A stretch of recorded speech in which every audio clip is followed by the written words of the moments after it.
నంద్యాల జిల్లా నందికొట్కూరు నియోజకవర్గం జూపాడు బంగ్లా మండలంలోని తర్తూరు గ్రామంలో శ్రీ రంగనాథస్వామి రథోత్సవ ఉత్సవాలకు అన్ని ఏర్పాట్లు చేశామని నందికొట్కూరు రూరల్ సీఐ సుబ్రహ్మణ్యం తెలిపారు. దాదాపుగా 100 మందికి పైగా సిబ్బందితో ట్రాఫిక్ సమస్య లేకుండా చూస్తున్నామని ఆయన అన్నారు. తర్తూరు గ్రామంలో జాతర ఏర్పాట్లను పరిశీలించారు. ఈ సందర్భంగా సిఐ సుబ్రహ్మణ్యం మాట్లాడుతూ శ్రీరంగనాథ స్వామి రథోత్సవానికి దాదాపు 1,00,000 మందికి పైగా భక్తులు వస్తారని, ప్రజలకు ఎలాంటి ఇబ్బందులు లేకుండా కట్టుదిట్టమైన ఏర్పాట్లు చేశామని ఆయన తెలిపారు. ఈ కార్యక్రమంలో జూపాడు బంగ్లా ఎస్ఐ మల్లికార్జున్ మరియు సిబ్బంది పాల్గొన్నారు. తక్కువ దూరం ఏడుందో ఇక్కడ మట్టి తీసి ఇక్కడ కుప్ప అడ్డం వేసి కుట్ట అడ్డం వేసి ఇది గుంత తీసామని చెప్పారు. అనేది ఎవరు రాకుండా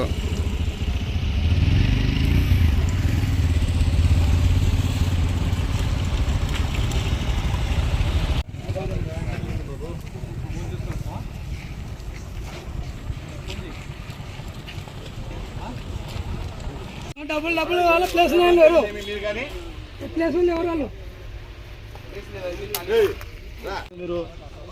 మీరు కానీ సులభంగా అంటే ఎట్లా వెనక కమిటీ జనం వ్యాపారం జరగాలంటే మీకు వాళ్ళకి దర్శనం పోయేదాన్ని అవునా కదా.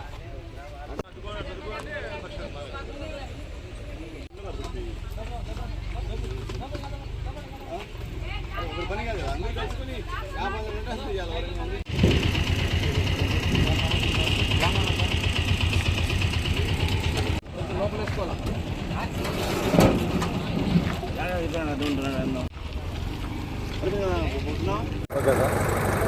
అందరికీ తత్తూరు రంగనాథ స్వామి బ్రహ్మోత్సవ శుభాకాంక్షలు. ఈ బ్రహ్మోత్సవాల్లో భాగంగా గౌరవ నంద్యాల జిల్లా SP Sunil Charan IPS sir వారి ఆదేశాల మేరకు మరియు ఆత్మకూరు గౌరవ డిఎస్పీ ఆదేశాల మేరకు ఈ బందోబస్తు నిమిత్తము సుమారు 100 మంది పోలీసులతో పటిష్ట బందోబస్తు ఏర్పాటు చేస్తూ ట్రాఫిక్ నియంత్రణ మరియు క్యూ లైన్ మేనేజ్మెంటు మరియు క్రైమ్ కంట్రోల్ విషయంలో బందోబస్తు పకడ్బందీగా ఏర్పాటు చేసుకుంటూ అందరి సహకారంతో, గ్రామస్తుల సహకారంతో ప్రధానంగా మరియు ఆలయ కమిటీ సహకారంతో మరియు అధికారుల సమన్వయంతో ఈ జాతరకి పోలీసు వారైన మేము పూర్తిగా బాధ్యతగా వ్యవహరించి ఎక్కడ ఎలాంటి సంఘటన కానీ జరగకుండా, ఎలాంటి తోపులాట కానీ, ఎలాంటి ట్రాఫిక్ జామ్ కానీ జరగకుండా మేము మా సర్కిల్ ఎస్ఐస్ అందరూ 24 అవర్స్ అందుబాటులో ఉండి బందోబస్తు చేస్తూ భక్తులకి మంచి వాతావరణం తెలియజేస్తున్నాం. Thank you.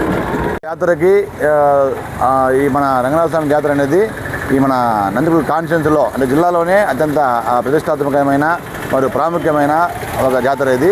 ఈ జాతరకి ప్రతిరోజు 70,000 నుంచి 1,00,000 మంది జనాభా ఫ్లోటింగ్ ఉంటుంది.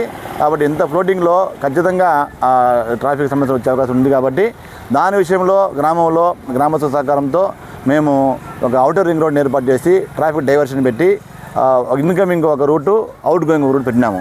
కాబట్టి వచ్చిపోయే భక్తులు ఈ సందర్భంగా తెలుసుకోవాల్సిన విషయం ఏమంటే ఇన్ను అవుట్ వేరువేరుగా ఉంటుంది. కార్ పార్కింగ్ సపరేట్గా ఉంటుంది, మోటార్ సైకిల్ సపరేట్ ఉంటుంది. గ్రామంలోకి కూడా ఎక్కువగా వాహనాలు అలో చేయము. ఎందుకంటే గ్రామము ఒకటే రస్తా ఉంటుంది. ఆ రస్తాలో గ్రామంలోకి అన్ని వాహనాలు వచ్చినట్లయితే అక్కడ ఈ ఎండాకాలం సందర్భంగా దుమ్మంతా లేసి గ్రామంలో రోడ్డు పొడవునా ఉన్న ఇళ్లలోకి మరియు వాళ్ళ మొత్తం డస్ట్ నిండిపోయే అవకాశం ఉంది. అదే సమయంలో ఒక పొరపాటున గ్రామంలోకి వాహనం అనుమతించినట్లయితే ట్రాఫిక్ ఖచ్చితంగా ఇది కంజెస్టెడ్ రోడ్స్ ఉన్నాయి కాబట్టి ట్రాఫిక్ జామ్ అయ్యే అవకాశం ఉంది. గతంలో మేము అనుభవించినాం కాబట్టి ముందు జాగ్రత్తగా గ్రామంలోకి ట్రాఫిక్ రాకుండా ఉంటే మేలుని భావించి పార్కింగ్ అన్ని కూడా మా బయటనే ఏర్పాటు చేయడం జరిగింది. కాబట్టి వచ్చే ప్రతి ఒక్క భక్తులు కూడా మేము ఎక్కడైతే ట్రాఫిక్ ఆపుతామో ఊరు బయట అక్కడ నుంచి చాలా తక్కువ ప్రయాణం ఉంది, ఊర్లోకి ఎక్కువ దూరం ఏం లేదు, షార్టెస్ట్ డిస్టెన్స్ ఉంది. కాబట్టి వచ్చే భక్తులు మనస్ఫూర్తిగా అర్థం చేసుకొని పోలీసు వారికి సహకరించి అక్కడ నుంచి నడుచుకుంటూ వచ్చినట్లయితే మాకు అన్ని రకాలుగా ట్రాఫిక్ సమస్య లేకుండా అన్ని విషయాలకు మన భక్తులు సంరక్షణ అవుతారు. కాబట్టి అర్థం చేసుకోండి. ఇక్కడ అవుట్ పోస్ట్ ఏర్పాటు చేసి అవుట్ పోస్ట్లో 24 అవర్స్ బందోబస్తు పెట్టి రౌండ్ ద క్లాక్ అన్ని విషయాల మీద మానిటరింగ్ చేస్తూ వాచ్ పెట్టినాం. ఎప్పటి నుంచి చేస్తారు అవుట్ పోస్ట్? అవుట్ పోస్ట్ రేపు రథోత్సవం రేపు 2వ తారీఖు స్టార్ట్ అవుతుంది. రేపు 2 నుంచి అవుట్ పోస్ట్ కంటిన్యూ ఉంటుంది 1 వీక్ 10 డేస్ వరకు పూర్తి అయ్యేంత వరకు. కాబట్టి రథోత్సవంలో ఎక్కువ సంఖ్యలో భక్తులు వస్తారు. కాబట్టి ఈ ప్రధానంగా రథోత్సవ సమయంలో భక్తులు, గ్రామస్తులు కానీ వచ్చే భక్తులు కానీ గమనించాల్సిన విషయం ఏమంటే, మామూలుగా రథానికి ముందు నుంచి యాక్సెస్ ఉంటుంది. ఇక్కడ రథము వెనక నుంచి ఊరుంది కాబట్టి యాక్సెస్ బ్యాక్ సైడ్ ఉంది కాబట్టి అందరూ ఒక్కసారిగా బ్యాక్ నుంచి వచ్చినప్పుడు ముందు వాళ్ళకి వెనక వాళ్ళకి మధ్య కంజెస్టెడ్ అయ్యే పరిస్థితి ఉంటుంది. కాబట్టి మేము ఒక డైరెక్షన్ పెట్టింటాం రూట్ అక్కడ రథం కాడ. ఆ డైరెక్షన్ ప్రకారంగా కానీ మనం పబ్లిక్ రథంలోకి వస్తే అందరికీ రథోత్సవంలో పాల్గొనే అవకాశం ఉంటుంది. అది ఎలాంటి తోపులాట లేకుండా జరిగే అవకాశం ఉంటుంది. కాబట్టి రథోత్సవం కాడ మేము సిస్టమేటిక్గా మనం బ్యారికేడ్ చేస్తాము. ఆ బ్యారికేడింగ్లో ఫస్ట్ బ్యారికేడింగ్లో రథోత్సవ నిర్వాహకులు ఉంటారు. రెండవ బ్యారికేడింగ్లో గ్రామస్తులు కానీ గ్రామంలో సేవలో పాల్గొనే వాళ్ళు కానీ ఉంటారు. మూడవ గ్యాలరీలో జనరల్ పబ్లిక్ ఉంటారు, బయట నుంచి వచ్చిన ఉంటారు. వాళ్ళు ముందు దాటి ఆటోమేటిక్గా మూడో దాంట్లో వస్తుంది. కాబట్టి ప్రతి ఒక్కరూ రథోత్సవంలో పాల్గొనే అవకాశం ఉంటుంది. కంగారు లేకుండా, తోపులాట లేకుండా మాకు సహకరించవలసిందిగా కోరుతున్నాం.